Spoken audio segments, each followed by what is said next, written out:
जालसँग पनि लगाइयो। तत्कालीन प्रधानमन्त्री केपी शर्मा ओलीले हामीलाई आतंककारी भन्न पनि भ्याए।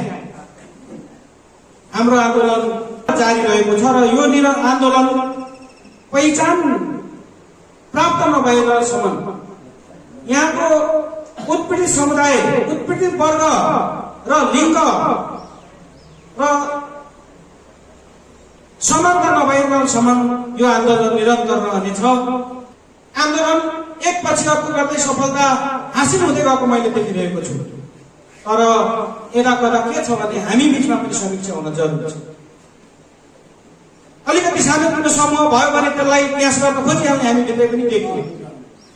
निर्णायक आन्दोलनमा पुग्ने बेलामा हामीले फेरि पनि यसलाई क्यास गर्नको लागि कतिपय साथीहरूले अर्कै ढङ्गले निर्वाचनमा क्यास गर्न पो सकिहालिन्छ कि भन्ने ढङ्गले त्यो यताकता हामीले देख्न पायौँ।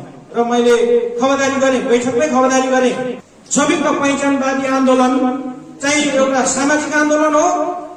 यो सामाजिक आन्दोलन चाहिँ निरन्तर रहनुपर्छ। होला तपाईसँग पार्टी होला, अर्कै होला, हामीसँग पनि हामी पार्टी होला, तर यसलाई चाहिँ साझा रूपमा विकास गरेर लानुपर्छ।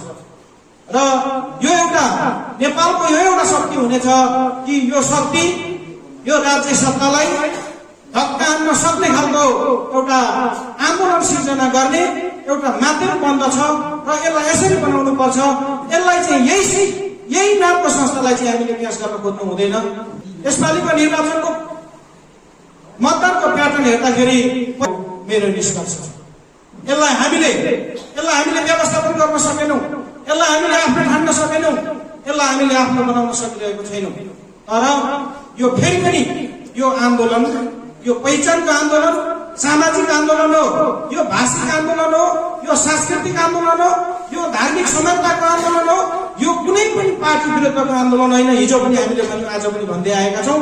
र यसलाई हिजो एमालेले चिन्न सकेन, यसलाई हिजो कांग्रेसले चिन्न सकेन, यसलाई हिजो माओवादीले चिन्न सकेन।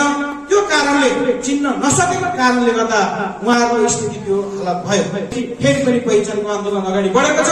यसलाई हामी सम्पूर्ण जो जहाँ भए पनि यसलाई सामाजिक आन्दोलनको रूपमा अगाडि बढाउँ, एउटा सांस्कृतिक आन्दोलनको रूपमा अगाडि बढाउँ र हामीले बुझौँ कि यो पहिचानको आन्दोलन, यो चाहिँ समानताको आन्दोलन, यो चाहिँ न्यायको आन्दोलनको विरुद्धमा कोही पनि जान सकेन। यदि कोही जान्छ भने अझ त्यो संगठनको, त्यो पार्टीको हालत अझै खराब हुनेछ। यिनै फेरि पनि तपाईँ हामी एकजुट भएर आएको यो निर्वाचनको कारण, यो के कारणले भयो भने अब फेरि पनि पहिचानवादी आन्दोलन एउटा चाहिँ जाग्नेछ र निर्णायक आन्दोलनमा पुग्नेछ। त्यो हामीलाई त्यो विश्वासको साथ हामी अगाडि बढौँ।